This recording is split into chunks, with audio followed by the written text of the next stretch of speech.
Morning. আজকে আমি তোমাদের জটিল রাশির পরবর্তী অংশ মানে অতি সংক্ষিপ্ত অঙ্কগুলো কিভাবে করতে হবে সেই নিয়ে আলোচনা করব। তোমরা নিশ্চয়ই ইতিমধ্যে সংক্ষিপ্ত অঙ্কগুলো করে নিয়েছো এবং সেটা করতে গিয়ে যে ভিডিওগুলো আমি দেখতে বলেছিলাম সেইগুলো তোমরা দেখে নিয়েছো, এটা আমি ধরে নিচ্ছি। কারণ এটা যদি করে থাকো তাহলে পরবর্তী পার্ট মানে আজকের পার্ট বুঝতে তোমাদের কোনো অসুবিধা হবে না, এটা আমি গ্যারান্টি দিচ্ছি। ঠিক আছে, কিন্তু আমার কথা মতো শুনে কিন্তু কাজ করতে হবে। তোমরা কিন্তু ওগুলো শুনেছো, দেখেছো, বুঝেছো, তারপরে অঙ্কগুলো করেছো, এটা আমি ধরে নিয়ে এগিয়ে যাচ্ছি। ঠিক আছে, যদি এটা করে থাকো, আমার কথা যদি শুনে থাকো, তাহলে আজকে আমি যা বলবো সেটা তোমাদের বুঝতে এতটুকু অসুবিধা হবে না।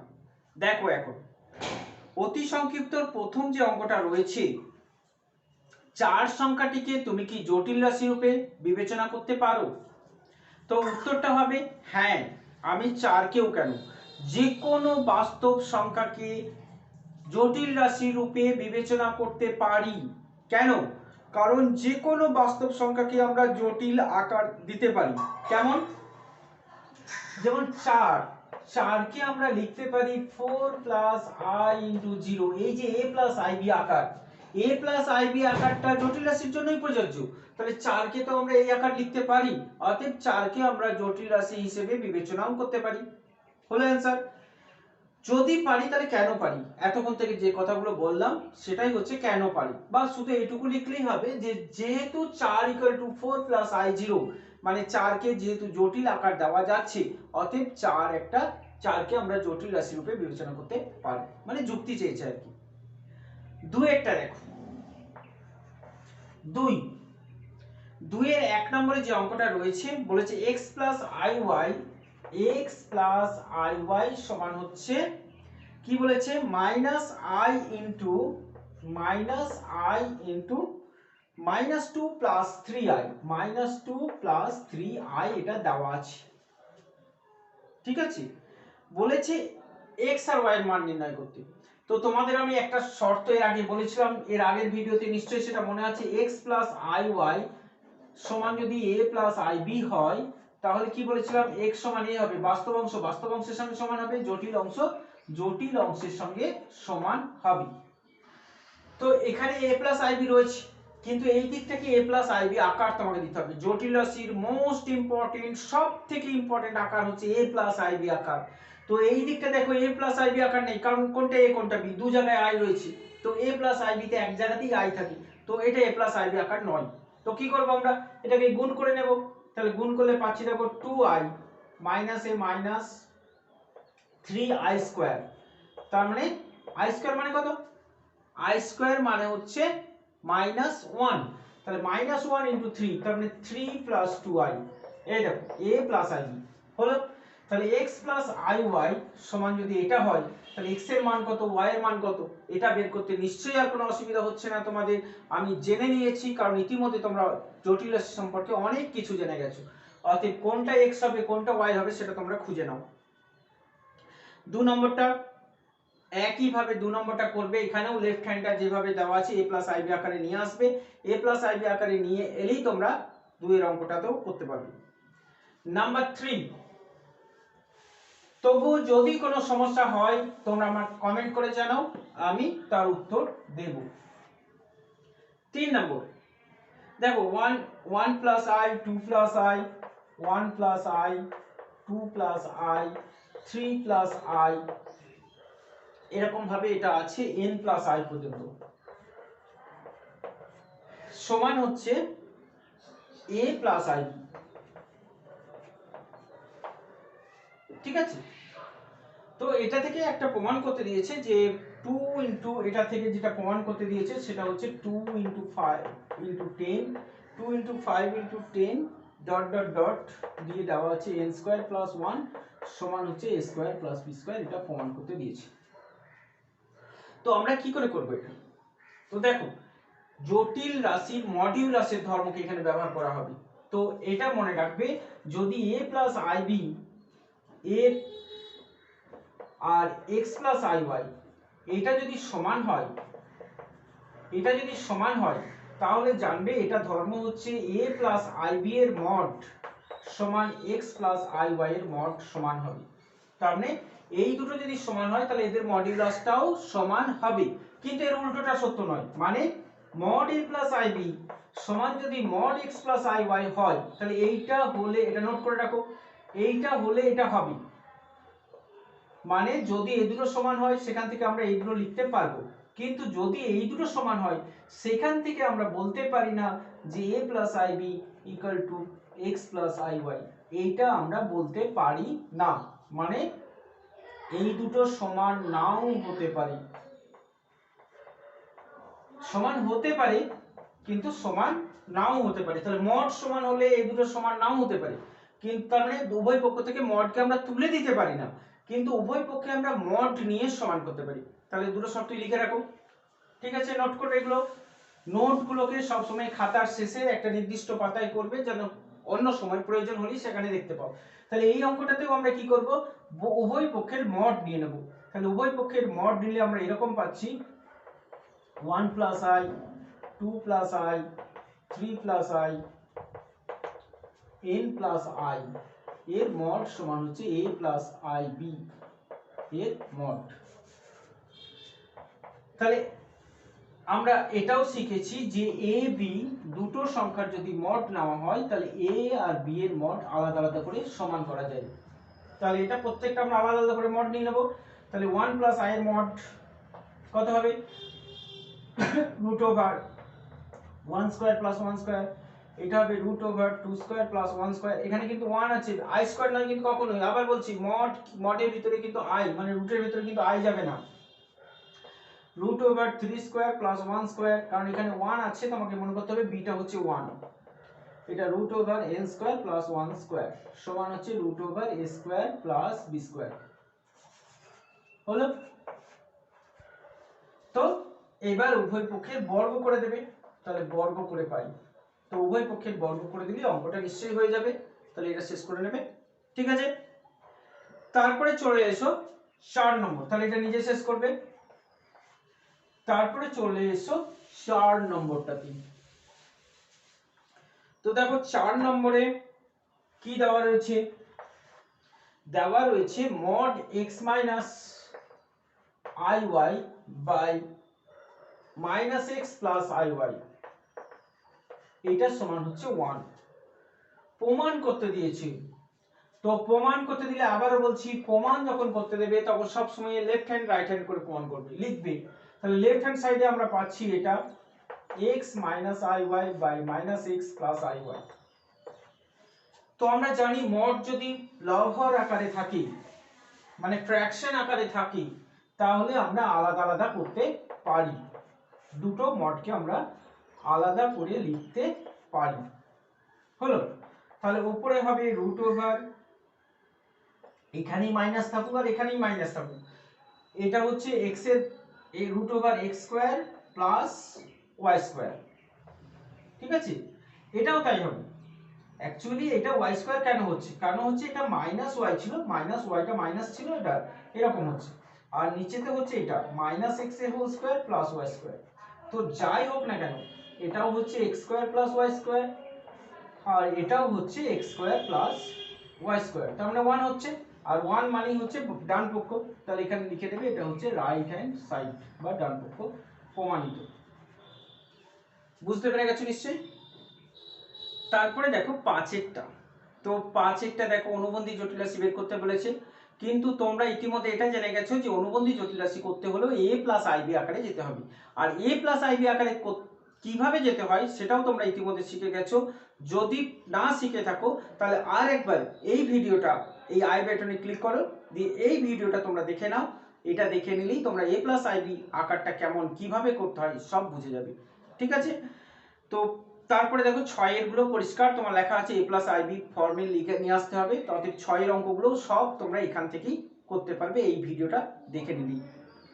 তো 6 তবু আমি একটা শেষ অঙ্কটা করে দিচ্ছি, এটা ত্রিকোণমিতিক ফর্ম আছে। তো ত্রিকোণমিতিক ফর্ম থাকলেও একই করতে হবে, যদিও আমি আরেকবার করে দিচ্ছি, তোমরা এটা দেখে নাও। কিন্তু a প্লাস আইবি আকারের বাকি অঙ্কগুলো তোমরা ওই ভিডিওটা দেখে নেওয়ার পর করবে। দেখো, তো যাই থাকুক না কেন এখানে a প্লাস আইবি কোনটা, এ কে আর বি কে খুঁজে নিতে হবে। তাহলে এই টার্মটাতে আই নেই, তার মানে এটা হচ্ছে এ আর এটা হচ্ছে বি। তাহলে আমাদের অঙ্কটা হচ্ছে আই সাইন থিটা আছে, তাহলে এটাকে গুণ করব আমরা 1 minus cos theta plus i sine theta দিয়ে। আমাদের সবসময় কাজ হচ্ছে এ বি কে খুঁজে বার করা। তাহলে এ মাইনাস বি ছিল, এ প্লাস বি দিয়ে গুণ করলাম, তো গুণটা নিশ্চয়ই দু জায়গাতেই করতে হয়, প্লাস আই সাইন থিটা হলো। পরের লাইনটা হবে 1 minus cos theta plus i sine theta by, এটা গুণ করলে আমরা জানি a square minus b square পাই। তাহলে 1 মাইনাস cos থিটার whole square minus i sin থিটার হোল স্কয়ার, সব সময় a square minus b square হবে। উপরে যা আছে আবার লিখে রাখো, হয়েছে। নিচে a square minus b square, যদি এটা হোল স্কয়ার আছে ভেঙে দাও, তাহলে 1 minus 2 cos theta plus cos square theta, আর এখানে দেখো i স্কয়ারের মান আমরা জানি -1, দরকার হলে আরেকবার লিখে দাও এখানে। তো i স্কয়ার যদি -1 হয় তাহলে এখানে হয়ে যাচ্ছে এটা মাইনাস, এটা -1, তাহলে মাইনাসে মাইনাসে প্লাস sin স্কয়ার থিটা। আবার দেখো cos square plus sin square মানে 1 হয়, তাহলে এটা একটা 1 এটা একটা 1, দুটো মিলে হচ্ছে 2, তাহলে 1 minus cos theta plus i sin theta by, এটা 2 হচ্ছে, তাহলে 2 মাইনাস 2 cos থিটা, এটা আমরা পেলাম, হলো। এরপর এখান থেকে আমরা লিখতে পারবো 1 মাইনাস cos থিটা বাই 2টা কমন নিতে পারি, 2 ইনটু 1 মাইনাস cos থিটা, এটা একটা term, plus i into sin theta, separate করতে হয় কারণ a আর b কে আলাদা করে দিতে হয়, 2 ইনটু 1 মাইনাস cos থিটা। তাহলে এটা a প্লাস ib, তাহলে a প্লাস ib ফর্ম চলে এলো, এটাই a প্লাস ib ফর্ম, কিন্তু এখান থেকে তো এটা কেটে যাচ্ছে, তাহলে কেটে দাও, তাহলে পেলাম half plus i into sin theta plus 1 2 into 1, তো এটাই a প্লাস ib ফর্ম। কিন্তু আমরা যখন ত্রিকোণমিতি শিখব তখন দেখবো এখান থেকে আরেকটু এগিয়ে যাওয়া যাচ্ছে, তো সেটার জন্য আমরা এখনই sin থিটার একটা ফর্মুলা আমরা শিখবো, এখনো শিখিনি, সেটা হচ্ছে এইটা sin theta by 2 cos theta by 2, আর 1 মাইনাস cos থিটা এটার মানে হচ্ছে 2 sin স্কয়ার থিটা বাই 2। তো এই ফর্মুলা দুটো আমরা পরে শিখবো, এখানে কাজে লাগছে তাই আমরা আগে থেকে একটু লাগিয়ে দিচ্ছি। তাহলে 2 sin theta by 2 cos theta by 2 আর 2 sin স্কয়ার থিটা বাই 2, এখানে একটা 2 কেটে যাচ্ছে, একটা sin কেটে যাচ্ছে, তাহলে পড়ে থাকছে দেখো cos থিটা বাই 2 আর একটা sin থিটা বাই 2 মানে cot থিটা বাই 2। তাহলে a প্লাস ib আকারটা কেমন হবে, এখানে a প্লাস ib টা হচ্ছে half plus i into half cot theta by 2, a plus ib। তো আমরা বুঝতেই পারছো কোনটা a কোনটা b, এখানে a হচ্ছে হাফ আর b হচ্ছে half cot theta by 2, a plus ib আকার, বুঝে গেছো। তারপরে দেখো সাতের গুলো অনুবন্ধী জটিল রাশি করতে বলেছে, তো অনুবন্ধী জটিল রাশি জিনিসটা আমরা শিখে গেছি এর মধ্যেই, আর সেটা কিভাবে করতে হয় তাই জানি, শুধু কি করতে হয় i এর চিহ্নটা পাল্টে দিতে হয়, কিন্তু তার আগে অবশ্যই a প্লাস ib, তাহলে মোস্ট ইম্পর্টেন্ট আকার হচ্ছে a প্লাস ib, তাহলে a প্লাস ib তে নিয়ে যাওয়ার পর আমরা তার অনুবন্ধী বার করতে পারবো, a প্লাস ib তে যাওয়ার পর অনুবন্ধী বের করতে পারবো, এটা যেন সব সময় মাথায় থাকে। তাহলে সবগুলোকে প্রথমে a প্লাস ib আকারে নিয়ে যাবে, তারপর তার অনুবন্ধীগুলো বের করবে। তারপরে দেখো 8-এর, তো 8-এর যে অঙ্কগুলো রয়েছে আমাদের প্রথম যে কনসেপচুয়াল যে ভিডিওটা রয়েছে ওই ভিডিওর প্রথমেই নিশ্চয়ই এটাই শিখেছো যে কিভাবে আমরা i এর পাওয়ারগুলোকে ক্যালকুলেশন করব, তো প্রয়োজন হলে আবার কনসেপ্টের যে ভিডিওটা প্রথমেই দেখেছো সেটা আরেকবার দেখে নাও, তাহলে এই অঙ্কগুলো সব করতে পারবে। 9-এরটা দেখো বলেছে পরস্পর অনুবন্ধী দুটো জটিল রাশি, তো 9 এ বলেছে দুটো জটিল রাশি পরস্পর অনুবন্ধী, তার মানে কোন দুটো জটিল রাশি পরস্পর অনুবন্ধী, একটা x প্লাস 3i আর একটা -2 প্লাস iy, -2 প্লাস iy, এরা বলেছে পরস্পর অনুবন্ধী, তাহলে এটার অনুবন্ধী যদি এটা হয় তাহলে এটা যদি z হয় এটা নিশ্চয়ই z বার হবে, তো এখান থেকেও তো আমরা একটা z বার বের করতে পারি, কত সেটা আমরা জানি, শুধু i এর চিহ্নটা পাল্টে দিলেই z বার, এটা সিম্বল, z বারটা কার কার সিম্বল, এটা অনুবন্ধী রাশির সিম্বল, তাহলে z এর অনুবন্ধী হচ্ছে z মাইনাস 3i। তাহলে এটা z বার এটাও z বার, তাহলে দুটো যদি সমান হয় তাহলে আমরা ওখান থেকে কি লিখতে পারবো, x মাইনাস 3i সমান মাইনাস 2 প্লাস iy। তো আমরা এটা জানি দুটো জটিল রাশি যদি পরস্পর সমান হয় তাহলে কার সঙ্গে কোনটা সমান হয়, বাস্তব অংশের সঙ্গে বাস্তব অংশ সমান হবে, অবাস্তব অংশের সঙ্গে অবাস্তব সমান হবে। তো আপনি বুঝতেই পারছো x সমান কত হবে -2 আর y সমান কত হবে -3। নিশ্চয়ই ক্লিয়ার হয়ে গেছে, তাহলে এটা শেষ করে নেবে। 10 আরো একটা ইম্পর্টেন্ট আকার রয়েছে 10 এ। তো 10 নম্বরটা দেখো, খুব ইম্পর্টেন্ট একটা আকার এবং এটা আলাদাভাবে মনে রাখবে যে এইটা এইটা এইটার মান সবসময় হয় i পাবো, এইটার মান সবসময় পাবো আমরা i। আবার যদি এরকম পাই তো এটার মান আমরা পাবো -i। এটা আলাদাভাবে মনে রাখবে, অনেক জায়গাতে প্রয়োজন পড়বে যদি এই ফর্মটা তোমার মনে থেকে যায়, ঠিক আছে। তো 10 এর অঙ্কটা আমরা এইভাবেই করব। এটা সমান i কিন্তু দেওয়াই রয়েছে 10 এ, কিন্তু তোমাকে সেটা তো ব্যবহার করলে হবে না, কারণ পরীক্ষার সময় দেওয়া থাকে না। এইটা সমান বলে দিয়েছে 1। তো কি করবে এখান, এইটা সমান যে i তো আমি মনে রাখতে বললাম, কিন্তু মনে তো সব সময় নাই থাকতে পারে, তাহলে কি করে বুঝবে এটা সমান i, নিরসন করতে হয়। জটিল রাশি মানেই জানবে a প্লাস ib, এটা তো a প্লাস ib নয়, তাই না। তাহলে a প্লাস ib তে নিয়ে যাও, a প্লাস ib তে নিয়ে যেতে গেলে কি করতে হবে না, নিচে যেটা রয়েছে তার অনুবন্ধী মানে 1 প্লাস i দিয়ে গুণ করতে হবে। তাহলে নিচে হবে 1 মাইনাস i স্কয়ার, মানে 1 স্কয়ার মাইনাস i স্কয়ার হলো। এটা সমান আমাদের দেওয়া আছে 1 হোল টু দি পাওয়ার দেওয়া আছে n। তো দেখো এবার এইটা দুটোই তো 1 প্লাস i, তার মানে হোল স্কয়ার, তার মানে 1 plus 2i plus i square হলো। আর নিচে হলো দেখো 1 প্লাস 1, কারণ মাইনাস i স্কয়ার মানে হচ্ছে -1, এই i স্কয়ার মানে হচ্ছে -1। তাহলে কি পেলাম আমরা, whole to the power n সমান পাচ্ছি 1। তার মানে 1 plus 2i minus 1 by 2 whole to the power n সমান আমরা পাচ্ছি 1। তো দেখো এটা কেটে গেল, 2টাও তো কেটে যাচ্ছে, তাহলে 2টা কেটে গেলে আমরা কি পাচ্ছি, i পাচ্ছি, যেটা বলেছিলাম যে i পাবো। তাহলে আমরা এটা পেলাম i two the power n সমান হচ্ছে 1। এবারে একটা জিনিস লক্ষ্য করো, i two the power n সমান 1, তাহলে n এর মান, তাহলে আমরা জানি এটা যে i টু দি পাওয়ার 4 মানে 1, i টু দি পাওয়ার 8 মানে 1, i টু দি পাওয়ার 12 মানে 1। তো যত আছে তত মানেই 1 হবে, তার মানে অসংখ্য মান পাবো আমরা। তার মানে n এর মান 4 হতে পারে, 8 হতে পারে, 12 হতে পারে, 16 হতে পারে, 20 হতে পারে, অসংখ্য মান পাবো। কিন্তু প্রশ্নটা তো আমাদের সেই জন্য n এর মান চাইনি, ভালো করে লক্ষ্য করে দেখো কি বলেছে, n এর ক্ষুদ্রতম মান কত। তাহলে এবার লিখবে অতএব n এর ক্ষুদ্রতম মান, নিশ্চয়ই আমাকে আর বলে দিতে হবে না, তাহলে উত্তরটা শেষকালে লিখে দেবে যে n এর ক্ষুদ্রতম মান। ওকে, তারপরে দেখো 11 বলেছে জটিল সংখ্যার মডিউলাস নির্ণয় করতে। তো ইতিমধ্যে তো আমরা মডিউলাস করতে শিখে গেছি। তো মডিউলাস গুণফল আকারে থাকলে আলাদা আলাদা করে মডিউলাস করা যায়, ভাগফল আকারে থাকলে আলাদা আলাদা করে মডিউলাস করা যায়, অথবা a প্লাস ib আকারে থাকলে আমরা root over square plus b square করে মডিউলাস করতে পারি। তো যাই থাকুক না কেন সেইভাবে আমরা মডিউলাস করতে এগুলো সবই করতে পারবো। তো একটা অঙ্ক দেখে নাও, 4 11 যে 4 নম্বরের অঙ্কটা রয়েছে 2/1 plus cos theta plus i sin theta এর মডিউলাসটা আমরা কিভাবে করব। তাহলে এটা যদি z হয় তাহলে z বারকে আমরা কি বললাম, উপরে আলাদা করে মড, নিচে আলাদা করে মড আমরা করতে পারি, মডিউলাসের এটা ধর্ম থেকে আমরা পেয়েছি, ঠিক আছে। 1 plus cos theta plus i sin থিটার মডিউলাস।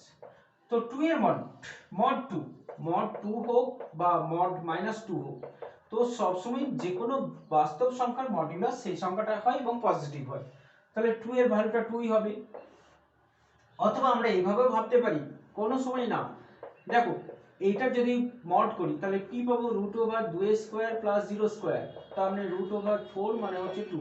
তো এভাবেও আমরা ভাবতে পারি, তাহলে এর মডিউলাস পেলাম আমরা 2, আর এর মডিউলাস কি পাবো, root over a square plus b square 1 plus cos theta, এটা a নিশ্চয়ই, এটা b প্লাস b স্কয়ার, কখনোই কিন্তু i চলে না আসে যেন, তাহলে 2 by root over 1 plus 2 cos theta plus cos square theta plus sin square theta হলো।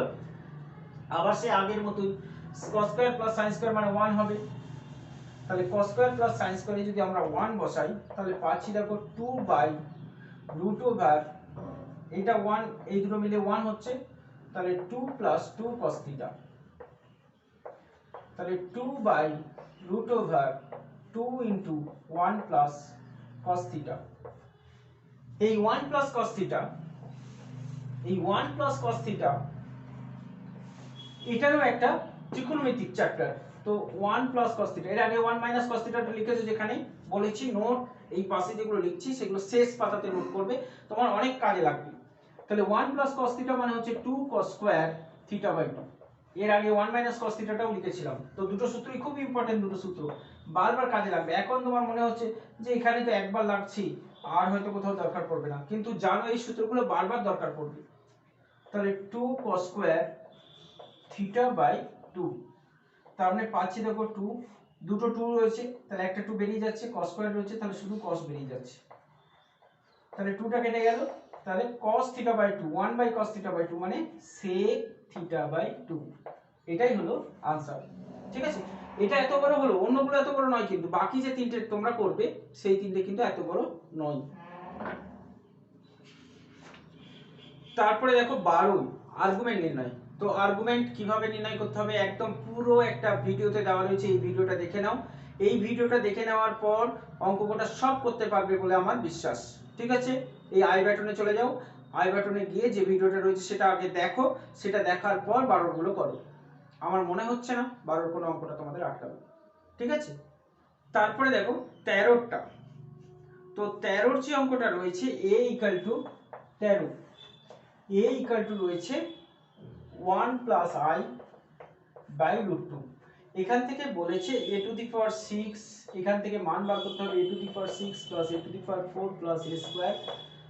+ 1, এটা সমান 0 প্রুফ করতে দিয়েছি, প্রমাণ করতে দিয়েছি। প্রমাণ করতে দিলে বলেছি বাম পক্ষ ডান পক্ষ করব, কিন্তু তার আগে দেওয়া তথ্যটাকে আমরা এরকম লিখতে পারি, উভয় পক্ষের বর্গ করে দিলাম। তাহলে উভয় পক্ষের বর্গ করে আমরা কি পাবো, a² = 1 + i²/2, কারণ √2 স্কয়ার করলে 2 হবে, তাহলে 1 + 2i + i²/2, তার মানে 1 + 2i - 1/2। তো 1 কেটে গেল, 2 কেটে গেল, তাহলে a² সমান আমরা কত পেলাম, i, a² সমান i পেলাম। তো এখন আমরা কি করব, লেফট হ্যান্ড সাইডে লিখব,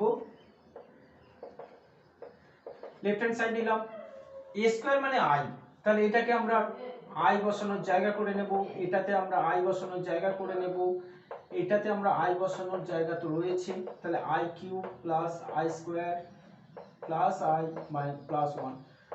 তো কত হবে নিশ্চয়ই পার করতে পারবে। ঠিক আছে, তারপরে দেখো 14টা আর আমি করব না, কারণ 14টাকে নিয়েই পুরো একটা ছোট্ট একটা ভিডিও আছে, খুব ছোট, হয়তো 10-12 মিনিটের, তো আরো কম হতে পারে। তো এই ভিডিওটা তোমরা দেখে নেবে, আই বাটনে ক্লিক করলেই তোমরা এই ভিডিওতে চলে যাবে, ওখানে কিভাবে বর্গমূল হচ্ছে তো সেটা শিখে নিলেই বাকিগুলো করতে পারবে। 16টাও তাই একইভাবে, কিন্তু 15টা একবার মাঝখান থেকে দেখে নাও, ছোট্ট অঙ্ক একটা দিয়ে দিয়েছে, a² + 1 এর বর্গমূল করতে বলেছে, উৎপাদক বিশ্লেষণ করতে বলেছে। তো উৎপাদক বিশ্লেষণের আমরা এই সূত্রটা জানি, a² - b² কি হয়, a + b * a - b। খুব ইম্পর্টেন্ট একটা সূত্র, বারবার দরকার পড়ে। তো এখানে তো প্লাস আছে, তাহলে আমরা মাইনাস কি করে করব, দেখো ভালো করে, 1 মানে কি, i⁴ কে আমরা 1 বলি, কিন্তু -1 মানে হচ্ছে i², তাই না?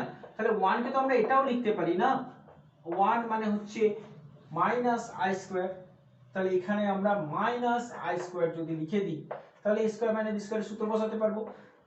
তাহলে উত্তরটা পেয়ে গেলাম a + i a - i, হয়ে গেছে। 16টা লাস্ট আজকের মতো, 16 অঙ্কটা একবার দেখে নাও। যে বলেছে 16 অঙ্কটা দেখার আগে, মানে 16 অঙ্কটা করার আগে যেটা বললাম, তোমাদের ঘনমূল কি করে হচ্ছে সেটা কিন্তু বুঝে নিতে হবে, যে 1 কি, ওমেগা কি, ওমেগা স্কয়ার কি, এইগুলো কিন্তু বুঝে নিতে হবে। তারপরে ওমেগা কিউবের মান কত, 1 + ওমেগা + ওমেগা স্কয়ারের মান কত, এইগুলো কিন্তু তোমাদের দেখে নেওয়ার পর তারপরে 16টা করতে পারবে। তো 16টা দেখো, বলেছে x + 5 এর হোল কিউব + 27 এটা সমান যদি 0 হয় তাহলে x এর মান কত? দেখো আমরা ইতিমধ্যে ঘনমূল যে চ্যাপ্টারটা বললাম ভিডিওটা দেখে নিয়েছি। তো ঘনমূলের ভিডিওটা দেখে নিলে আমরা x + 5 এটাকে যদি আমরা z ধরে নিই তাহলে এরকম পাচ্ছি z³ + 27 হচ্ছে 0। তাহলে z³ সমান হচ্ছে 27, তার মানে z সমান হচ্ছে √27 মানে 27 এর বর্গমূল। তো 14 অঙ্কটাতে 27 এর বর্গমূল আমরা করেছি। 27 এর বর্গমূল কি কি হবে? একটা 3 হবে, একটা ওমেগা 3 ওমেগা হবে, আর একটা হবে 3 ওমেগা স্কয়ার। সব সময় যে কোনো ঘনমূল মানে তিনটা হবে। একের ঘনমূল কি কি? একটা 1, একটা ওমেগা, একটা ওমেগা স্কয়ার। 8 এর ঘনমূল কি কি? 8 এর ঘনমূল হবে একটা 2, একটা 2 ওমেগা, একটা 2 ওমেগা স্কয়ার। -8 এর ঘনমূল কি? একটা -2, একটা -2 ওমেগা, একটা -2 ওমেগা স্কয়ার। তেমনি ভাবে 27 এর ঘনমূল 3, 3 ওমেগা, 3 ওমেগা স্কয়ার। মানে একটা হচ্ছে 27 এর ঘনমূল যেটা হয় বাস্তব ঘনমূল, আর দুটো হচ্ছে অবাস্তব ঘনমূল। তাহলে -27 এর ঘনমূল হবে -3, -3 ওমেগা, -3 ওমেগা স্কয়ার। হলো? এটা হলো z এর মান। তাহলে z এর মান যদি এটা হয় তাহলে আমরা z কে কি ধরেছি? x + 5। তাহলে x + 5 এর মান আমরা পেয়ে গেলাম একবার 3। তাহলে এবার 3 বার লিখব। x + 5 সমান যদি 3 হয় তাহলে x সমান হবে -2। x + 5 সমান যদি 3 ওমেগা হয় তাহলে x সমান হবে -5 + 3 ওমেগা। আর x + 5 যদি 3 ওমেগা স্কয়ার হয় তাহলে x সমান হবে -5 + 3 ওমেগা স্কয়ার। নিশ্চয়ই বুঝে গেছে অতি সংক্ষিপ্ত। তাহলে এখন এই পর্যন্তই রইল। কোনো অসুবিধা হয়, এর মধ্যেও যদি কোনো অসুবিধা হয় তোমরা কমেন্ট করে জানাও, আমি প্রশ্নের উত্তর দেব। ঠিক আছে? পরবর্তী দিনে আমরা সংক্ষিপ্ত অঙ্কগুলো কিভাবে হবে সেটা দেখে নেব।